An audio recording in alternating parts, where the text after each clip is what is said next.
우리는 사도행전의 말씀을 묵상하면서 사도 바울을 따라 유럽의 복음이 전해지는 그 과정들을 살펴보고 있습니다. 데살로니가는 가장 반대가 심했던 도시였고, 이어서 베레아라고 하는 도시는 가장 신사적인 그러한 도시였습니다. 그리고 아덴이라고 하는 곳은 가장 지성적인 그러한 도시였습니다. 사도 바울은 나름대로 철학에 대해서 일가견이 있는 사람이고 또 자신도 지성적인 사람이라고 생각하였기에 어려움 없이 복음을 전할 수 있을 것으로 여겨졌습니다. 그러나 사도 바울은 그 아덴에서 크게 복음 전하는 일에 실패를 하게 됩니다. 그리고 다음으로 간 도시가 가장 세속적인 도시 고린도였습니다. 이 고린도에서 감히 복음을 전할 생각을 못하고 두려움 때문에 또 실패하면 어떻게 하는가라고 하는 이 두려움 때문에 그저 천막을 만드는 곳에 가서 이 일을 하면서 지내게 되었습니다. 그런 가운데 이제 주님께서 그를 그렇게 놔두지 아니하시고 부르셔서 복음을 전하게 하시는데, 첫 번째로 환상 중에 주님이 나타나셔서 하나님의 마음을 알게 하시고, 그리고 담대히 침묵하지 말고 복음을 말하라, 전하라고 하십니다. 오늘 9절 말씀을 보시게 되면, 밤에 주께서 환상 가운데 바울에게 말씀하시되 두려워하지 말며 침묵하지 말고 말하라 하였습니다. 사도 바울은 어느 날 밤에 주님이 찾아오셔서 환상을 보여주신 것입니다. 야, 너 두려워하지 말고 또 침묵하지 말고 담대하게 말하라, 복음을 전하라 라고 하는 그런 환상을 본 것입니다. 여러분, 주님은 언제든지 우리와 함께 하시는 줄 믿으십니까? 늘 함께 하시지만은 그러나 때로는 좀 특별한 방법으로 내가 너와 함께 하고 있다, 이러한 은혜를 주실 때가 있습니다. 이 환상과 같은 그러한 방법을 통해서 또 주님의 그 음성을 통해서 우리에게 직접 함께 하고 있다라고 하는 이와 같은 사실을 알려주실 때가 있습니다. 여러분이 잘 아시는 아브라함이 그의 조카 롯을 소돔과 고모라라고 하는 곳으로 보내고 무척이나 근심 중에 있었습니다. 정말 아니나 다를까 이 소돔에 살던 롯이 그 주변에 있는 연합군에 의해서 잡혀가게 됩니다. 물론 소돔 고모라에 있었던 사람들도 잡혀갔습니다. 이 소식을 들은 아브라함이 어떻게 해서든지 이 조카 롯을 구하여 와야 되지 않겠습니까? 그래서 자기 집에서 길리운 318명의 사병을 이끌고 사실은 너무나 강력한 대상들이지만은 가서 전투를 합니다. 그런데 수적인 열세를 극복하고 아브라함이 큰 승리를 하고 그리고는 롯을 구해가지고 옵니다. 많은 전리품을 가지고 돌아오게 됩니다. 하나님에게 11조도 드리고 그리고는 어두운 밤이 돼서 잠들게 되었습니다. 그런데 잠이 잘 오지 않는 것입니다. 이기기는 했지만 그런데 저 연합군이 그냥 가만히 있겠는가? 그래서 어느 시점에 다시 공격해 올지 모르니까 마음이 두려운 것입니다. 또 한 번의 실패를 경험하지 않을까라고 하는 이런 마음이 있었던 것입니다. 그런데 그때에 그날 밤에 우리 주님께서 그와 함께 하시면서 창세기 15장 1절에 이렇게 말씀하십니다. 이후에 여호와의 말씀이 어떤 중에? 환상 중에 아브라함에게 임하여 이르시되 아브라함아 두려워하지 말라. 나는 네 방패요 너의 지극히 큰 상급이니라. 함께 계신다라는 것입니다. 내가 너의 방패가 되어줄게. 내가 너의 큰 상급이 되어줄게. 두려워하지 말아라. 환상을 통해서 보여주신 것입니다. 여러분의 삶 속에서도 실패가 찾아올 수 있습니다. 여러분의 인생에 두려움이 찾아올 수 있습니다. 그러나 여러분 그때에 늘 함께 계시는 주님이시지만 이러한 특별한 방법으로 음성을 들려주시거나 환상을 통하여 여러분과 함께 하시는, 그래서 우리 주님이 여러분의 방패가 되어주시고 여러분의 큰 상급이 되어주신다고 하는 이 놀라운 은혜를 체험하며 누리며 살아갈 수 있기를 주의 이름으로 축원합니다. 오늘 이 사도 바울에게도 두려워하지 말라라고, 침묵하지 말라라고 말씀을 해주셨습니다. 그럼 전도자인 이 바울에게 두려워하지 말라라고 하는 이 말의 의미는 어떤 의미를 가지고 있겠는가? 첫째로 전도의 결과에 대해서 두려워하지 말라라고 하는 말입니다. 우리는 전도하게 되면은 전도하는 일도 물론 쉽지 않지만 전도했을 때에 받아들이지 않으면은, 예수 믿으세요라고 전도지라도 한 장 이렇게 건넬 때에 이렇게 물리치면은 어떻게 할까라고 하는 이런 두려움이 있습니다.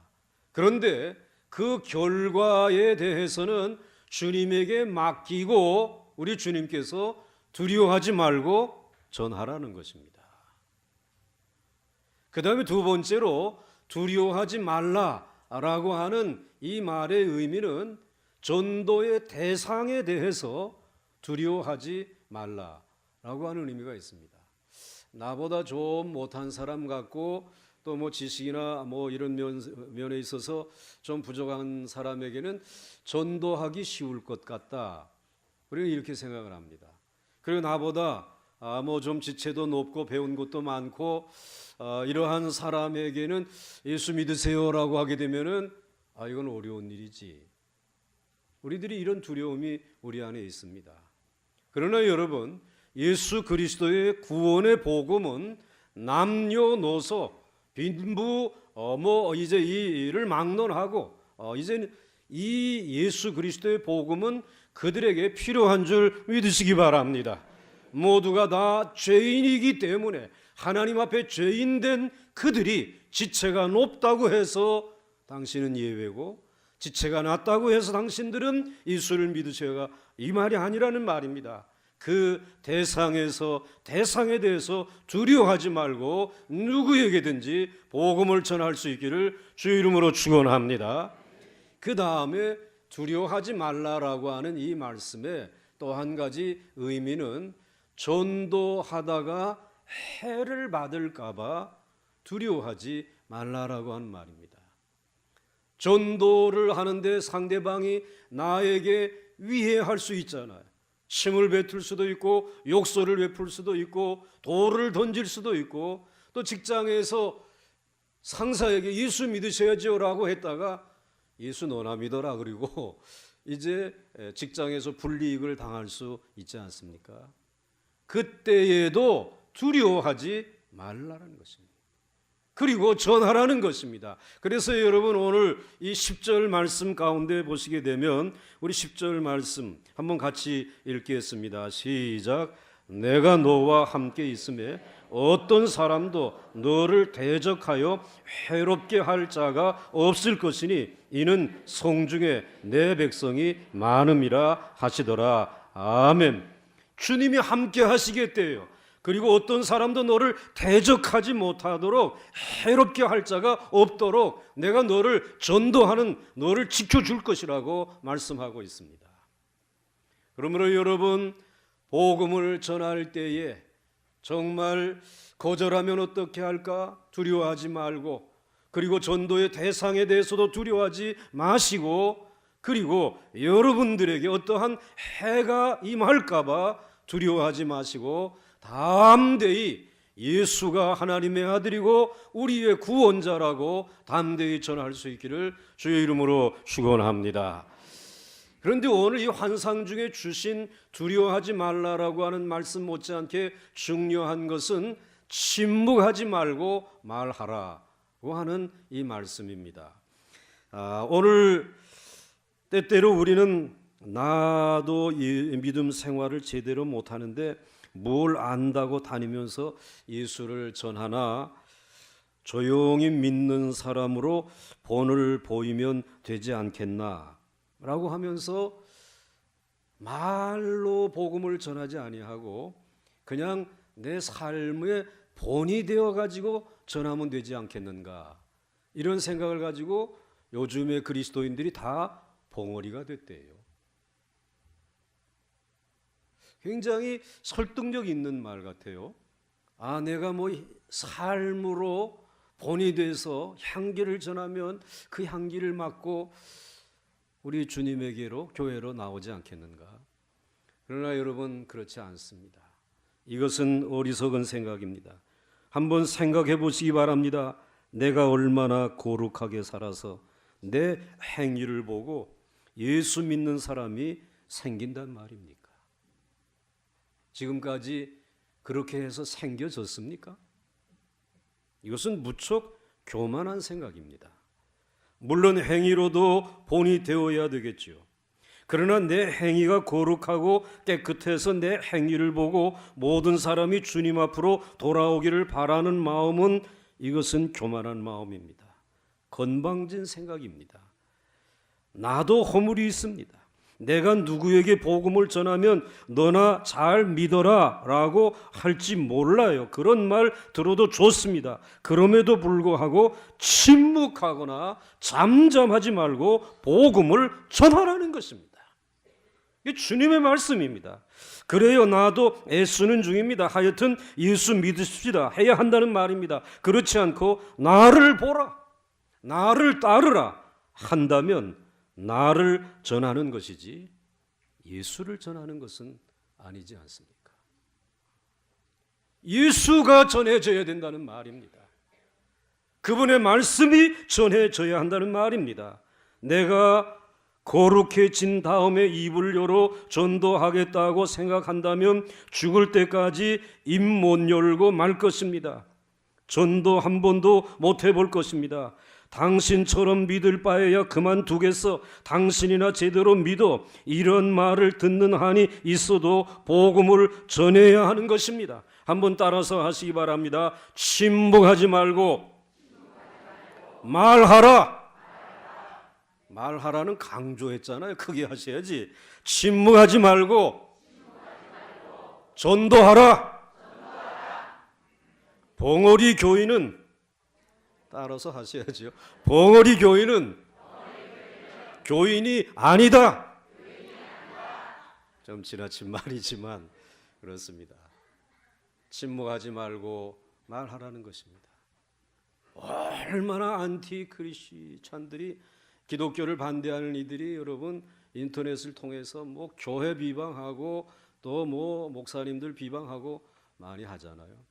그래도 여러분들 다 수긍한다고 입 다물고 있을 것이 아니라 거기에 댓글을 적으려고 하게 되면 딱 한마디입니다. 그래도 하나님은 당신을 사랑하십니다. 예수 믿고 구원 받으십시오. 이 한마디밖에 우리 할 말이 없습니다. 그런데 두려워하지 말며 침묵하지 말고 말하라고 하시는 이유가 있습니다.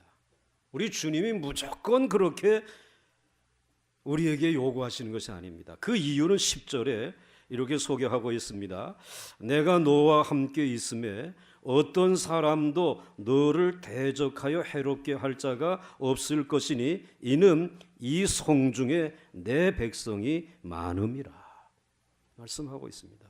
굉장히 중요한 말씀입니다. 아직도 믿지 않아도 구원받을 백성이 이 성중에 즉 이 고린도에 너무나 많이 있다는 것입니다. 그런데 사도 바울 내가 두려워서 침묵하고 말하지 아니하고 잠잠히 있으면 그들이 어떻게 복음을 듣고 구원을 얻겠느냐? 이 성중에 구원받아야 될 사람들이 많이 있다라는 것입니다. 오늘 이 말씀은 칼빈의 예정론과 관계가 있습니다. 칼빈의 예정론을 오해하는 사람들은 이렇게 말합니다. 구원받을 사람들이 다 정해져 있기 때문에, 예정되어져 있기 때문에 다 믿게 될 것인데 뭘 전도할 필요가 있습니까? 이렇게 이야기들을 합니다. 그런데 여러분, 칼빈은 이렇게 얘기합니다. 당신이 전도해서 믿도록 정해졌다는 것입니다.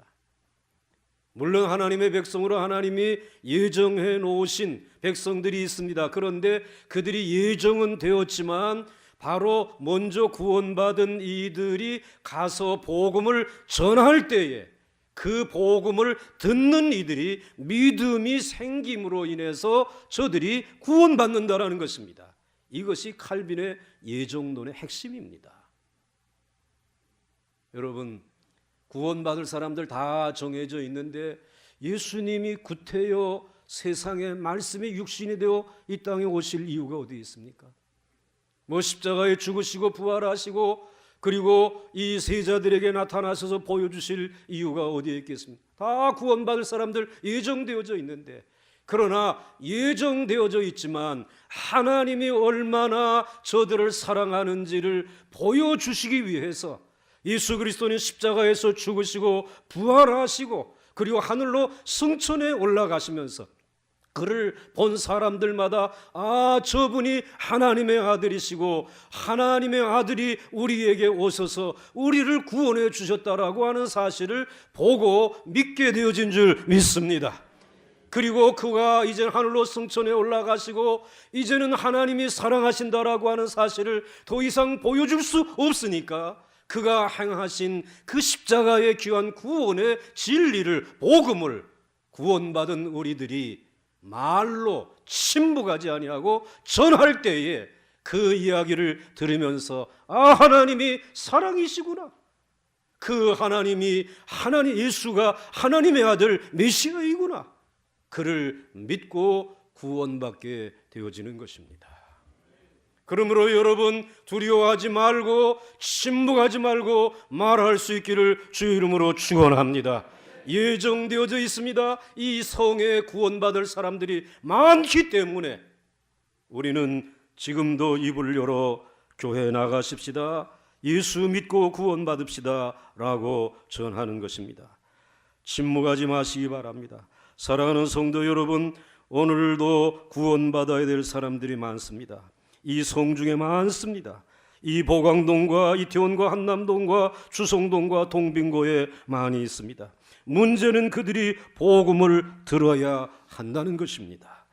듣기만 하면 구원받을 사람들이 많습니다. 비록 내가 삶으로 본이 되지 못하더라도 복음을 전하면 이 성중에 구원받기로 작정된 하나님의 백성이 많아서 듣고 주님에게로 나오는 줄 믿으시기 바랍니다. 그러므로 우리는 두려워하지 말며 침묵하지 말고 복음을 말하고 전할 수 있기를 주의 이름으로 축원합니다. 전도 열심히 하는 교회 될 수 있기를 주의 이름으로 축원합니다.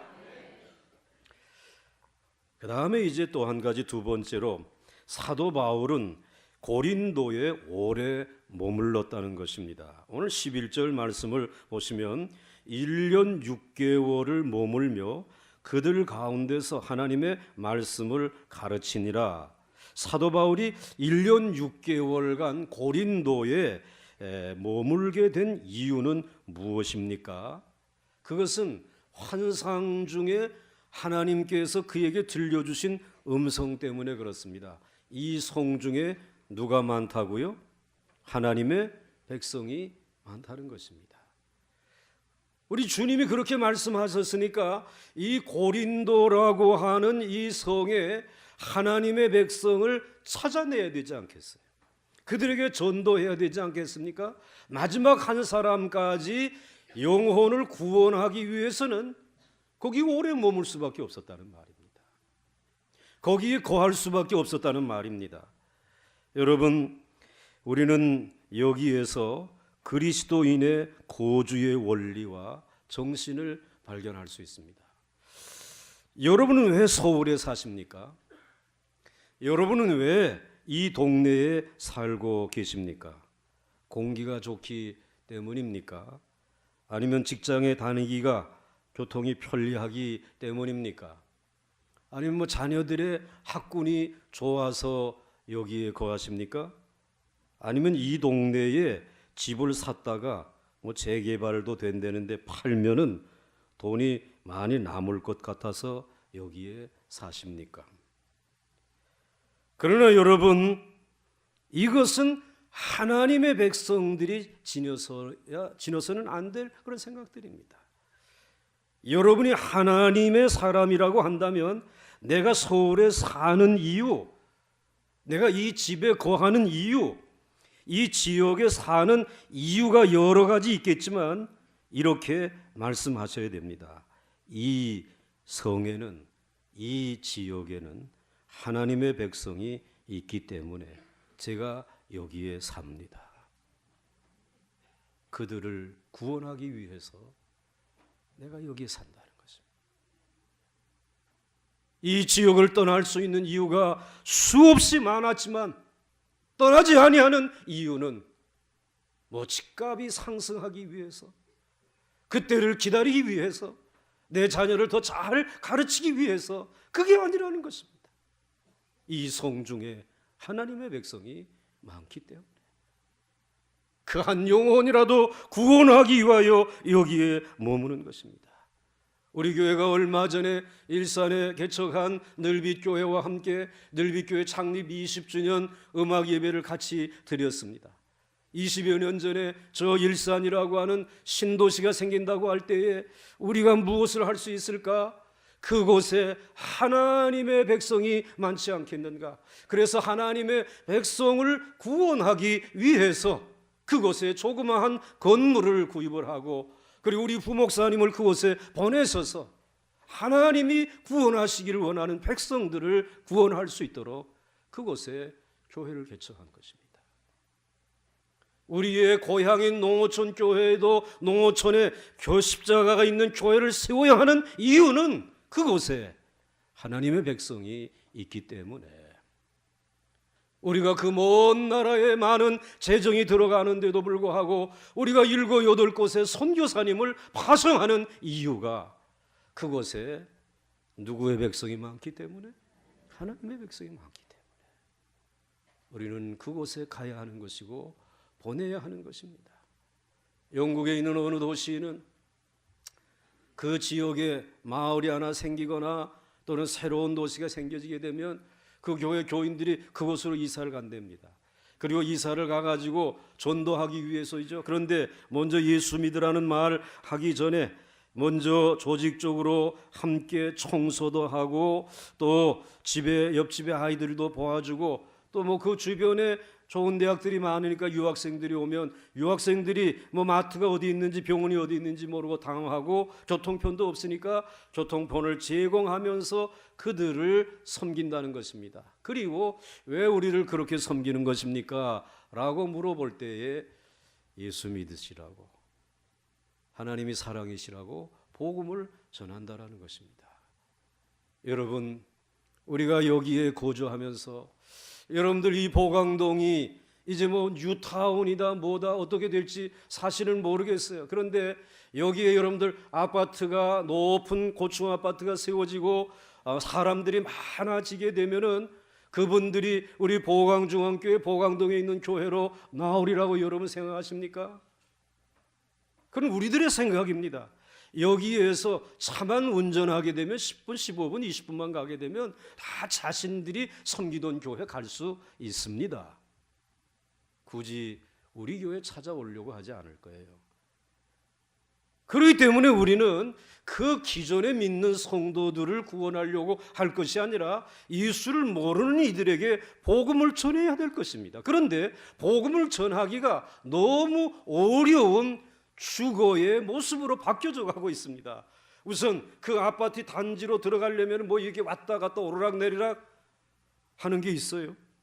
그리고 그것을 어떻게든지 뭐 밑으로 뚫고 들어가 가지고 전도지 들고 들어간다라고 할지라도 그 아파트에 이제는 새롭게 짓는 아파트들은 뭘 띠띠띠띠띠띠 눌러야,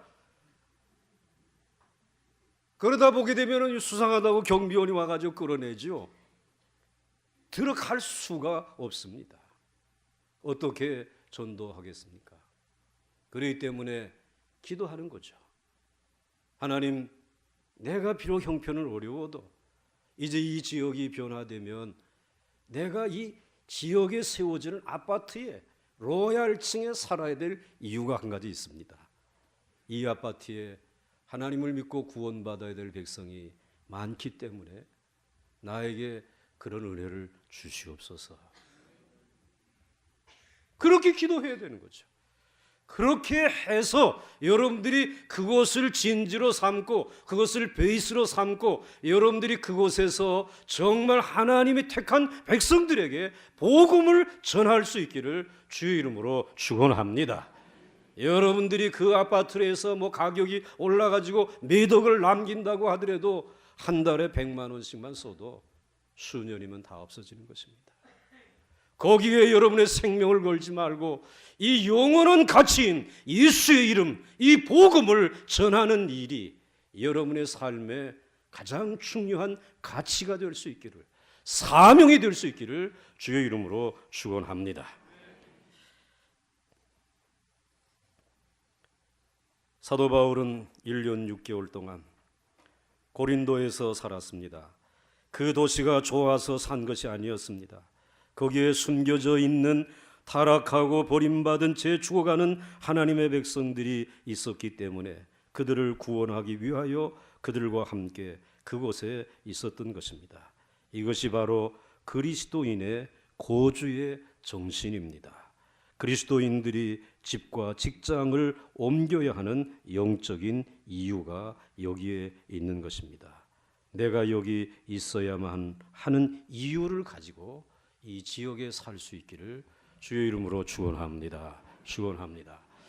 그다음 이제 마지막으로 유대인의 핍박 중에서도 구원의 역사는 계속되었습니다.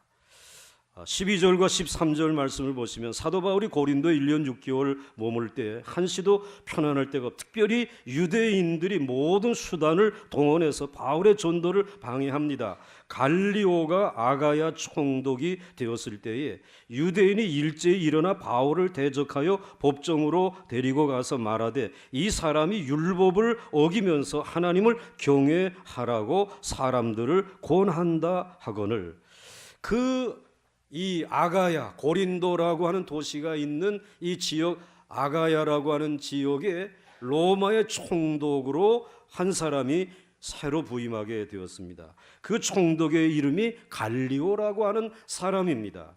그런데 이 갈리오라고 하는 사람이 부임하였을 때 유대인들은 이번 기회에 저 정말 가시 같은 사도 바울을, 저 사람을 제거하자, 그래가지고는 고소를 한 것입니다. 그리고 사도 바울을 법정에 세운 것입니다.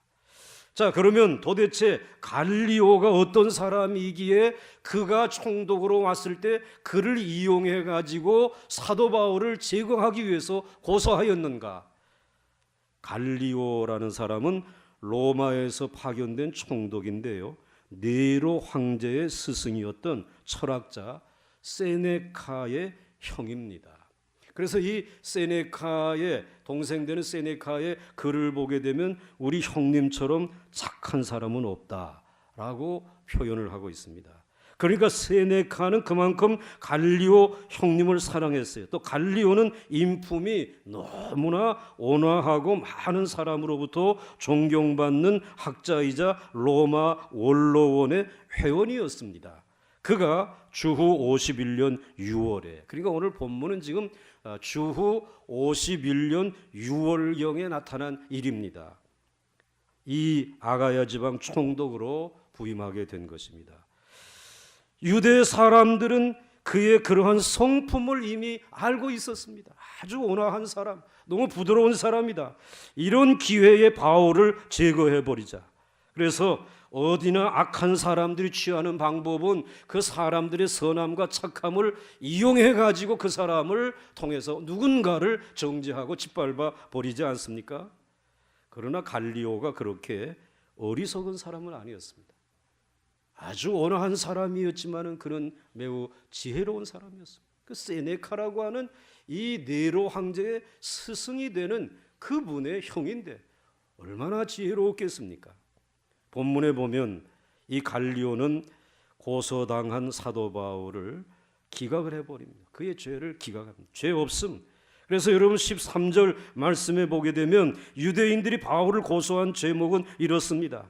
말하되 이 사람이 율법을 어기면서 하나님을 경외하라고 사람들을 권한다 하거늘. 이 제목이 유대 사람들에게는 중요했지만 로마 사람인 정치가에게 있어서는 그 너희들 종교 문제를 가지고 나는 정치나 하려고 온 것이지 내겐 관심이 없다 라고 그의 유대인들이 말하는 바울의 제목을 그냥 기각시켜버리고 말았습니다.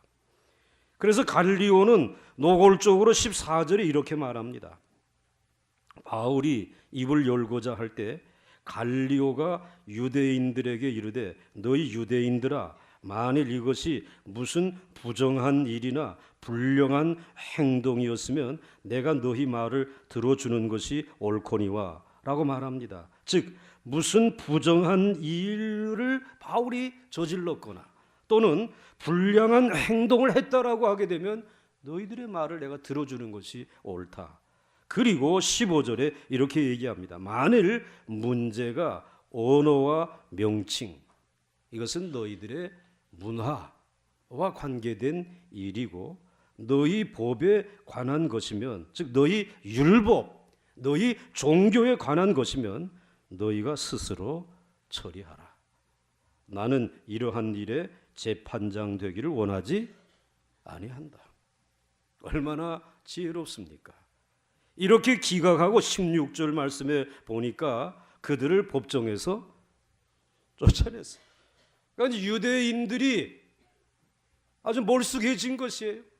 자, 그러니까는 여기에 가서 이제 이와 같이 거절당하니까는 그 다음에 그냥 물러설 수 없으니까는 한 사람, 그래서 시범 케이스로 한 사람을 때리는 것입니다. 그 때리는 사람 17절에 이렇게 나와 있어요. 모든 사람이 회당장인 누구를? 소스테네를. 주무시는 분들이 10사람은 되는 것 같습니다. 다시 한번 모든 사람이 회당장 소스테네를 잡아 법정 앞에서 때리되 갈리오가 이 일을 상관하지 아니하니라. 지금 소스테네라고 하는 사람이 법정 앞에서 이 유대인들에게 집단 구타를 당하고 있습니다. 그런데 그의 신분은 유대인의 회당장이었다라는 것입니다. 왜 유대인의 회당장이 유대인들에게 이렇게 얻어맞고 있는가? 이유는 간단합니다. 그도 누구를 믿었기 때문이죠. 예수를 믿은 것입니다. 그가 예수를 믿게 된 것은 그의 전임자였던 회당장 그리스보라고 하는 사람이 있습니다. 사도행전 18장 8절 말씀에 보게 되면 또 회당장 그리스보가 온 집안과 더불어 주를 믿으며 수많은 고린도 사람도 듣고 믿어 세례를 받더라 하였습니다. 지지난주에 말씀을 들었죠. 오늘 사도 바울이 회당장이 있는 집 앞에 유스도라고 하는 사람의 집에 잠시 머물면서 거기에서 이렇게 이 회당장이 들락날락 할 때에 이 그리스보에게 예수를 전했는데, 복음을 전했는데 그도 예수 믿고 구원받을 뿐만 아니라 그의 온 집이 구원을 받고 복음을 듣고 믿어서 세례까지 받는 역사가 일어났어요. 그런데 그 후임으로 온 사람이 소스테네라고 하는 사람이에요. 그런데 소스테네를 사도 바울이 그냥 놔두지 아니하고 그에게도 복음을 전했고, 아마 먼저 믿었던 그리스보라고 하는 사람도 소스테네에게 회당장 그만하고 예수 믿는 게 좋겠어 라고 전도를 했어요. 이 사람이 예수를 믿게 된 것이에요. 예수를 그냥 믿은 것이 아니라 고린도 교회의 위대한 지도자가 됩니다. 그래서 고린도전서 1장 1절 말씀에 보시게 되면 하나님의 뜻을 따라 그리스도 예수의 사도로 부르심을 받은 바울과 형제 누구라고요? 소스테네가. 이제는 소스테네가 유대인의 회당장이 아닙니다. 사도 바울과 같이 하나님의 뜻으로 복음을 전하는 전도자가 되었어. 사도 바울과 함께 동행하는 형제가 되고 동역자가 되었다는 말입니다. 여러분, 이것이 주님이 하시는 일인 줄 믿으시기 바랍니다. 환상 중에 두려워하지 말라, 침묵하지 말고 말하라 라고 말씀하시는 주님이 행하시는 일이라는 말씀입니다. 여러분, 놀랍지 않습니까? 사도 바울은 유대인들에게 핍박을 받고 주님은 그 유대인들 중에 머리인 회당장은 예수를 믿도록 역사하셨습니다. 사랑하는 성도 여러분, 우리는 이러한 모습을 보면서 그리스도인들은 이 세상에는 어디를 가나 공격하는 사람들이 있구나 하는 생각을 하게 됩니다. 여러분은 환영하는 사람만 있는 곳은 어디에도 없습니다. 죽기 전에는 어디를 가든지 여러분을 반대하고 싫어하고 공격하는 사람들이 있기 마련입니다. 그러나 반대가 무섭고 공격이 무섭다고 피하지 마시기 바랍니다. 여러분이 전도해야 할 일이 있으면 그대로 전도하시기 바랍니다. 놀랍게도 그 가운데서도 주님은 역사하셔서 예수 믿는 사람 그리스보와 소스테나와 같은 사람들을 극적으로 변화시키고 구원하시는 줄 믿으시기 바랍니다. 오늘 이 가운데서도 예수를 믿을 바에는 내 주목을 믿어라 라고 하였던 사람이었지만, 그러나 하나님의 사랑이 부음받아져서 여러분 그의 말씀에 붙잡힌 심령들이 수도 없이 많은 줄로 믿습니다. 주님이 하시는 일입니다. 사실 이 사건은 로마 총독 갈리오가 유대인들의 고소를 기각한 것은 단순한 사건이 아니라 교회사적으로 보게 되면 로마 정부가 공식적으로 당시 로마법 아래에서는 유대교뿐만 아니라 기독교도 인정할 수 있다라고 하는 신호탄입니다. 법을 바꾼 것이 아니라 성령께서 그렇게 하신 것이죠. 성도들은 환난 중에도 신앙을 지켜야 합니다. 주님은 그러한 이들을 통해서 놀라운 삶의 역전을 일으키시는 것입니다. 하나님의 말씀은 절대로 매이지 아니하는 줄 믿으시기 바랍니다.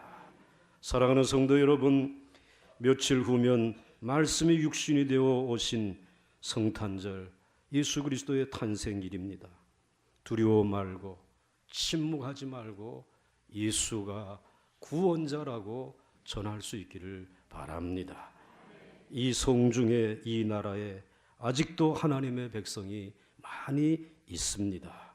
지금 여러분이 살고 여러분이 일하고 공부하는 곳에 머무는 이유는 그곳에 있는 하나님의 백성을 구원하기 위해서 머물게 해 주신 줄 믿으시기 바랍니다. 그리고 아무리 핍박을 받아도 하나님의 백성으로 구원하기로 작정된 사람은 구원해내도록 하나님이 역사하시고 도우시는 줄 믿으십니까? 믿으십니까? 그 믿음을 가지고 침묵하지 말고 담대히 말할 수 있기를 주의 이름으로 축원합니다. 기쁘다 구주 오셨네 외칠 수 있기를, 찬송할 수 있기를 주의 이름으로 축원합니다.